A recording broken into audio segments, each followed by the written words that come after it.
Olá, pessoal inscrito aqui no canal Santa Cruz PE Eternamor. Hoje a coletiva no Arruda foi com o técnico Marcelo Cabo, falando a respeito desta partida entre Santa Cruz e Santa Cruz do Rio Grande do Norte.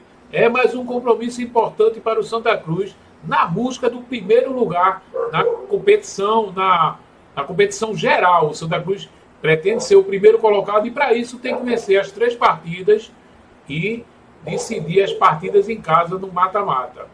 Vamos acompanhar a coletiva. Mas antes, pessoal, peço para você que não é inscrito no canal, está assistindo o vídeo, não é inscrito, se inscreva e também me siga lá no Instagram, na descrição abaixo. Marcelo Cabo, boa tarde. Santa Cruz tem apesar de classificado, tem um jogo importante, vai jogar em casa, vai enfrentar o Xará, o Santa Cruz do Rio Grande do Norte. Eu vou fazer duas perguntas em uma, né? Primeiro, a gente viu uma queda de rendimento do Santa Cruz nesse retorno, né, dessa primeira fase. São 2 jogos agora que o Santa Cruz não vence. Aqui que o Marcelo Cabo acaba atribuindo esse resultado e como agora também trabalhar esse elenco, essa motivação agora, já que o primeiro objetivo, que foi o da classificação, já foi alcançado. Então, trabalhar a cabeça desses jogadores para essa permanência aí na liderança que vale muito para um mata-mata. Boa tarde a todos. Reputo que seja uma oscilação previsível e esperado dentro de uma competição longa, né? Nenhuma equipe consegue ser estável dentro de uma competição longa, como é uma competição de cenário de campeonato brasileiro. E a gente está muito atento que em um certo momento isso iria acontecer, porque a gente fez um primeiro turno fora da régua. Então, às vezes você acaba pagando pelo seu próprio sucesso, né? Pagando entre aspas, né? Porque você tem um primeiro turno de excelência, né? Como a gente teve, os números podem dizer por si só, com mais de 80% de aproveitamento, e o segundo turno a gente começa num volume como a gente não começou o primeiro turno. Então, essa oscilação que sempre acontece em todos os campeonatos que eu já disputei, ela veio agora, no início do segundo turno. E é um momento que a gente dá para recalcular a rota rápido, né? Eu não digo nem recalcular a rota, a gente passar por essa nuvem, né? Porque você recalcula a rota quando tem tempestade, e aqui dentro não tem tempestade. É uma nuvem que a gente acabou encontrando, que a gente vai ter que desviar e voltar ao sentido que a gente estava no início do campeonato. Então, mas a gente está bem atento a isso, apesar da gente, né, ter essa instabilidade dentro da competição. A gente classificou com 3 rodadas de antecedência, a gente é líder da competição e vamos buscar fazer um jogo dentro de casa para que a gente possa manter essa liderança e realmente voltar a buscar ter aquela trajetória que nós tivemos no primeiro turno da competição. Sim, isso aí já está sendo, sabe, Lilian, trabalhado desde o início do trabalho.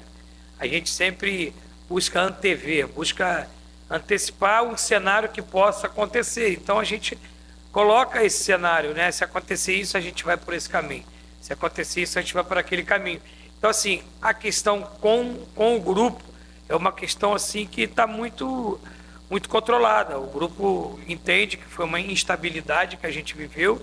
Apesar da instabilidade, a gente tem uma performance muito boa dentro do campeonato. Eles têm consciência que a gente precisa voltar a ter uma sequência de vitória. Eu acho que a gente vai buscar nesses 3 últimos jogos os 9 pontos que a gente tem direito. Então, a questão do grupo está muito bem controlada, o grupo está consciente. A gente tem feito trabalho internamente, não só eu, como departamento de futebol, entendendo que a gente precisa ir muito bem nesses 3 jogos e já está muito bem preparado para que a gente possa entrar no mata-mata muito forte. E talvez esse cenário, né, dessa instabilidade no início, segundo turno, a gente de tudo, né, até do momento difícil, a gente tira benefícios. Então são alguns benefícios que a gente vai tirar, como por exemplo, você pegar uma equipe como o América fora de casa e fazer um jogo não muito plástico, mas sim competitivo e trazer um ponto. Isso é um cenário que a gente deve encontrar no mata-mata. ter uma adversidade dentro de casa diante do Central, foram cenários que a gente não tinha vivido ainda dentro da competição. Isso tudo faz a gente começar a entender, contextualizar o que a gente precisa melhorar, o que a gente precisa entender para a sequência da competição.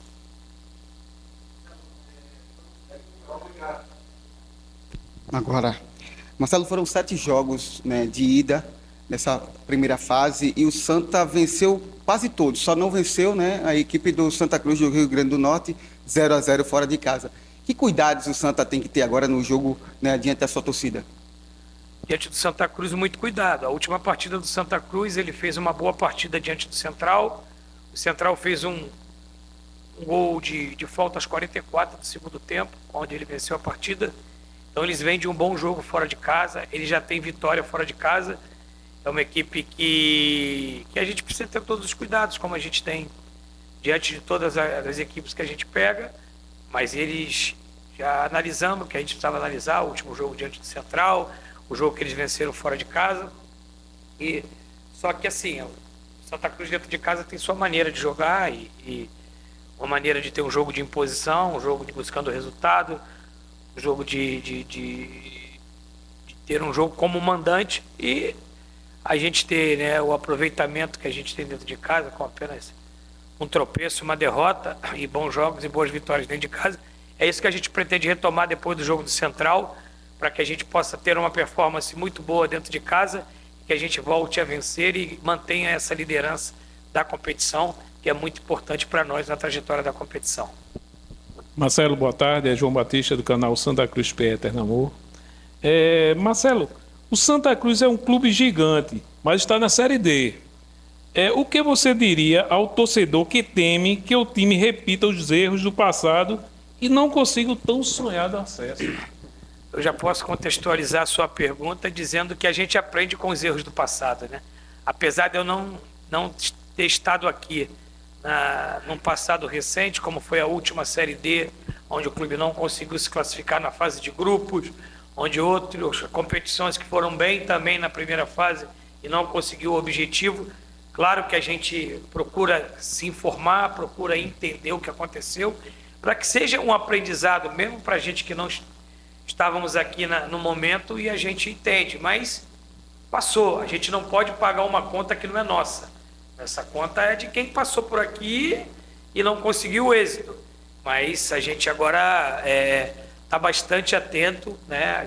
Para que a gente termine essa fase de grupo buscando esses 9 pontos e a gente chegue o mais preparado possível para a gente buscar o nosso objetivo passo a passo. Não adianta eu pensar na segunda fase do mata-mata se eu não passei da primeira. Então, eu não quero falar de segunda fase de mata-mata. Eu quero falar dos 3 últimos jogos e já preparando a equipe para o primeiro mata-mata. A gente fala muito dos 3 mata-mata, mas para eu poder ter os 3 mata-mata, eu tenho que passar do primeiro. E primeiro eu preciso entender quem eu vou pegar, qual vai ser a nossa logística, qual vai ser o adversário. Então, não adianta eu falar de segundo mata-mata, terceiro mata-mata, de semifinal, se eu já tenho só o direito de jogar o primeiro mata-mata que nós conquistamos. Então, vamos focar nesses 3 últimos jogos, que é muito importante. Ser primeiro colocado é muito importante e ser primeiro colocado no geral é importante, ou ficar entre os 4 primeiros geral, para que pelo menos a gente decida até o último mata-mata de classificação em casa. Se a gente vai buscar a primeira colocação para decidir tudo em casa, ou pelo menos ficar entre os 4 primeiros para a gente decidir os 3 mata-matas no segundo jogo em casa. Marcelo, boa tarde, prazer em revê-lo. Você falou agora há pouco em tempestade, né? No time não tem tempestade no seu elenco em relação à matemática da classificação que já veio e do futuro do Santa na Série D. Mas do lado de fora do extracampo tem uma tempestade, que é a crise financeira do Santa, com a questão de salários atrasados, a SAF que estava prevista, pelo menos era uma intenção de ela já iniciar em agosto, segundo semestre, não iniciou, tem um imbróglio em relação à SAF. E todos vocês, inclusive você, quando chegou aqui, todos nós perguntávamos aos jogadores o que trouxe eles aqui ao Santa Cruz. E inclusive eu lembro que eu perguntei a você. E todos vocês falaram em projeto. O projeto do Santa, o projeto da SAF. E esse projeto ainda não chegou.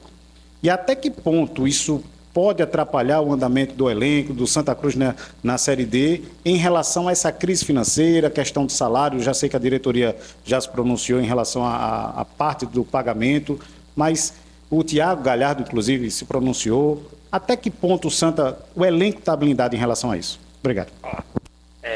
Boa tarde.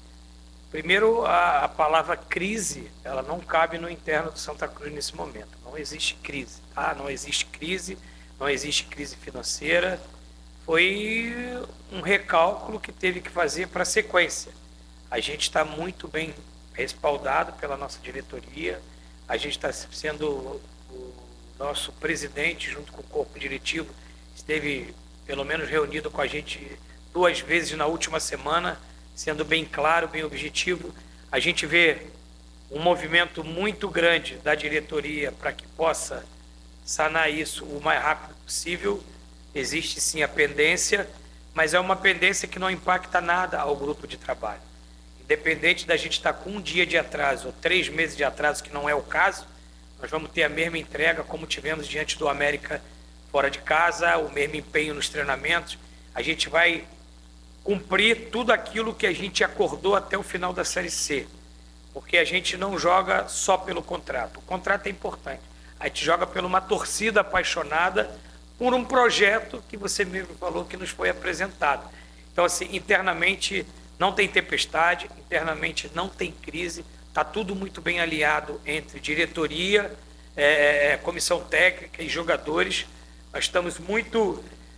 A diretoria, ela tem o voto de confiança meu, do treinador, a diretoria tem o voto de confiança dos jogadores, nosso presidente tem nosso voto de confiança e todos aqueles hoje que gerem o Santa Cruz, na questão Santa Cruz, comissão técnica e jogadores.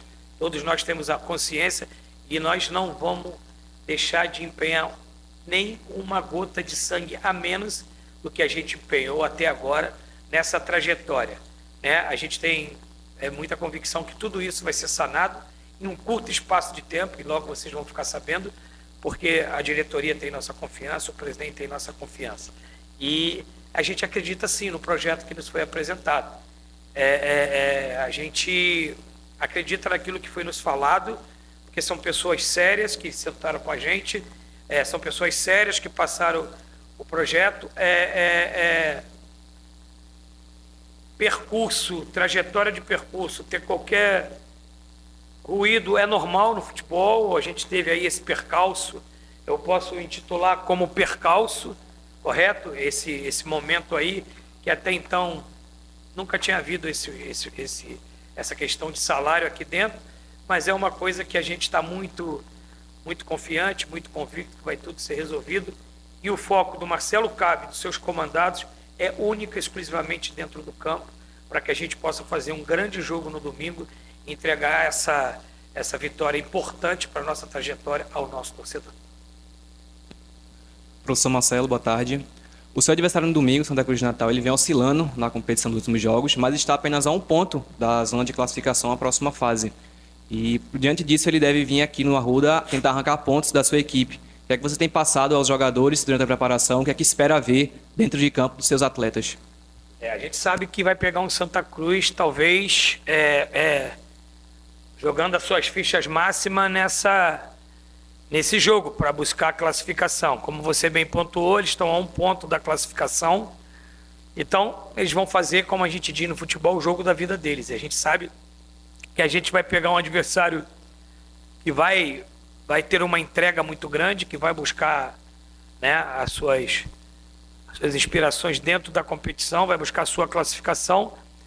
E a gente, como mandante do jogo, como eu sempre falo, aqui é dentro do Arruda, aqui é no nosso campo, aqui é onde a gente tem um jogo contundente, um jogo impositivo, e de forma nenhuma a gente negocia resultado aqui dentro. A gente vai buscar vitória, é uma vitória muito importante, da mesma forma que eles têm as relevâncias dele diante dessa partida para a classificação, e a gente dentro de casa defende uma liderança que é muito importante para nós. Então, é um jogo que eu reputo que é um jogo muito difícil, um jogo do adversário que valorizou muito a vitória do Central dentro de casa, mas é um jogo que a gente precisa se impor dentro de casa e buscar essa vitória que é muito importante dentro da trajetória da competição. O Marcelo, a gente sabe do histórico do Santa Cruz jogando em casa, da presença da torcida, de estádio lotado, só que a gente tem percebido que os 2 últimos jogos aqui no Arruda, esse público ele vem caindo. Alguns fatores até justificam isso, a questão da biometria, enfim. Mas também o que a gente escuta nas arquibancadas é um torcedor questionando muito, torcedor irritado em relação ao time, cobrando, querendo mais, apesar do resultado, o torcedor ainda quer ver um outro Santa Cruz em campo. O que dizer para esse torcedor, para que ele chegue nesse momento, né? Porque é um momento extremamente importante, são 3 jogos aí que valem muito para o Santa Cruz. Então, dizer para o torcedor nesse momento que vem ao Arruda apoiar o time, o que o torcedor pode ver de diferente no Santa Cruz domingo? A voz do nosso torcedor, ela sempre vai ser respeitada por todos nós, né? Seja ela na hora de elogiar, seja ela na hora de criticar. Como eu sempre falo, o torcedor do Santa Cruz é o maior patrimônio que esse clube tem. Então, eles têm o direito, eles pagam o ingresso, eles têm o direito de bater palma, de elogiar, de incentivar e criticar. O que eu peço ao nosso torcedor, que eles nos incentivem, nos impulsionem nos 90 minutos, durante o jogo, né? E ali joguem com a gente, porque eles fazem a diferença. E depois do jogo não for o resultado que seja satisfatório para eles, eles protestem de uma maneira pacífica, como eles sempre fizeram. E aí eles vão ter, como tem o nosso respeito, né? A gente que milita no futebol, a gente não pode viver só de elogios e aplausos. A gente tem que viver também, saber lidar com as críticas, com as vaias, porque isso é o direito do torcedor. Então, assim, eu só peço que eles nos incentivem nos 90 minutos e no final do jogo.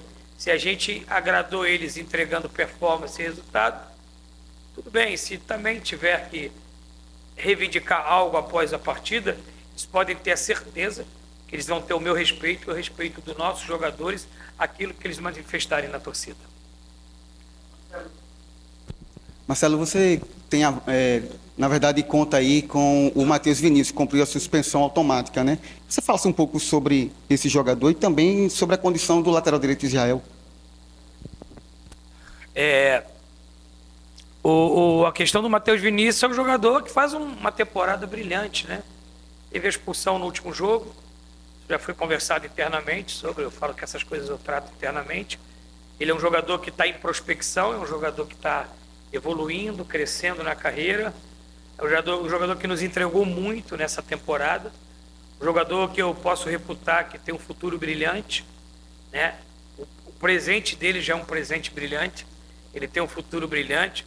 É um jogador que tem tudo que crescer, que evoluir, como está evoluindo, e chegar num bom patamar no futebol brasileiro, né? Mas é um jogador que eu te reputo que ele tem as valências muito boas, que ainda está desenvolvendo elas em crescimento, entendeu?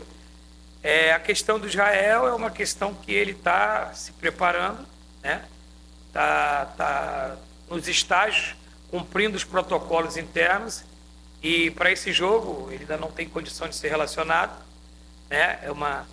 Como vocês sabem, que já foi dito até pelo nosso departamento médico, foi uma lesão complexa, né? Então, assim, essa questão médica, né, cabe a mim a contextualizar, não cabe a mim contextualizar e pontuar, que de medicina eu passei longe da faculdade, né? Por mais de ter essa experiência, nós temos aí o Dr. Antônio Mário, nosso diretor médico, um cara espetacular, ímpar, e nós temos aqui, nossos médicos são espetaculares, então eles estão mais preparados para falar da questão médica do Israel, mas é o que eu posso pontuar para você, que ele não vai ser relacionado para esse jogo, ele ainda está num processo de recuperação, entendeu? E de evolução dentro do trabalho, tá? E temos 2 outros bons laterais, que é o Totti e é o Yuri. Enquanto a gente não pode contar com ele, a gente vai trabalhando esses 2 atletas que possam entregar o melhor para a nossa equipe e a gente ter um bom jogo no domingo.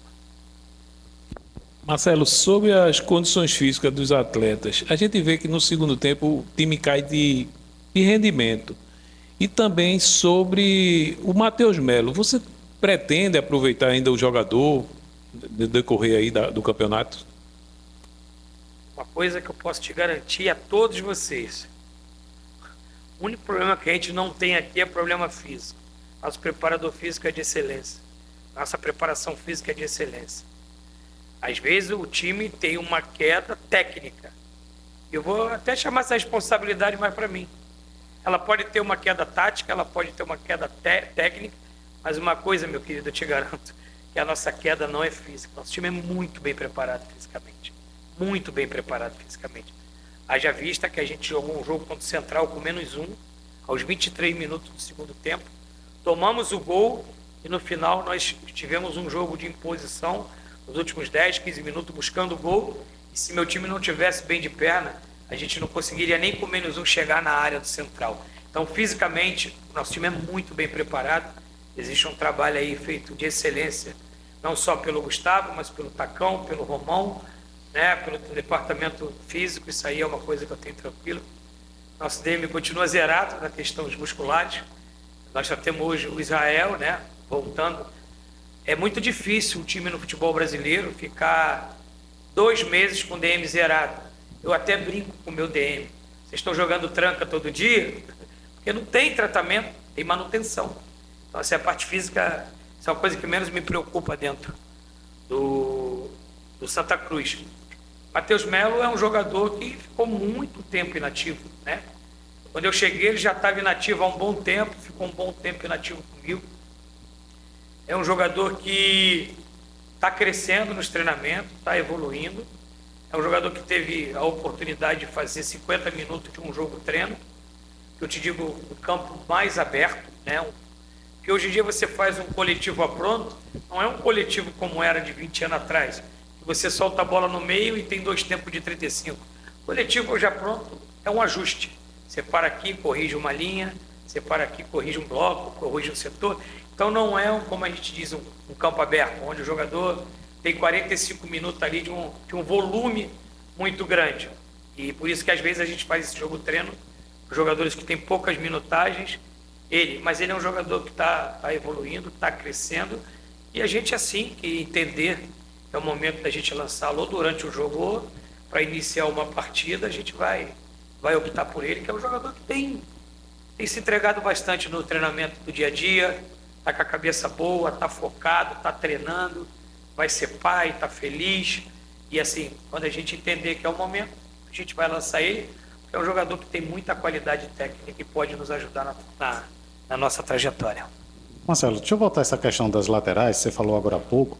Você já tem definido as 2 laterais? Você pretende fazer rodízio? Que você falou agora, estou trabalhando com os 2 atletas. No caso da direita, né, você tem o Yuri, você tem o Totti, na esquerda você tem o Natan, tem o Rodrigues. Isso já está definido ou eles realmente vão trabalhar nessa questão de rodízio para você?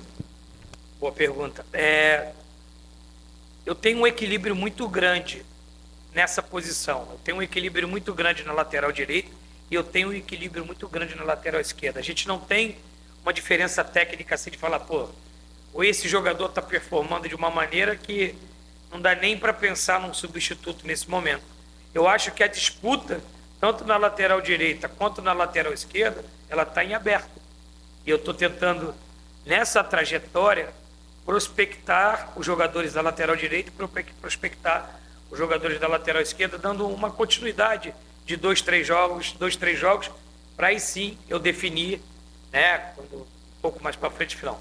Esse lateral agora vai ter a sequência na lateral direita e esse lateral vai ter a titularidade na lateral esquerda. Posso dizer, meu querido, que está em aberto. E aí eu quero oportunizar eles para que eu tome, né, falar, esse aqui vai ser o titular, esse aqui vai ser o titular.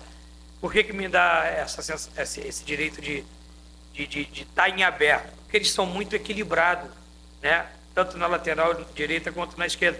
Um tem uma valência melhor para atacar, outro tem para defender, outra tem na bola aérea, outra tem na construção do jogo. São valências, mas se você pegar no cômputo geral, eles são muito equilibrados. E posso dizer para você que eu estou num momento de observação na lateral direita e na lateral esquerda, porque quando eu coloco no jogo, eles me entregam bem parecido.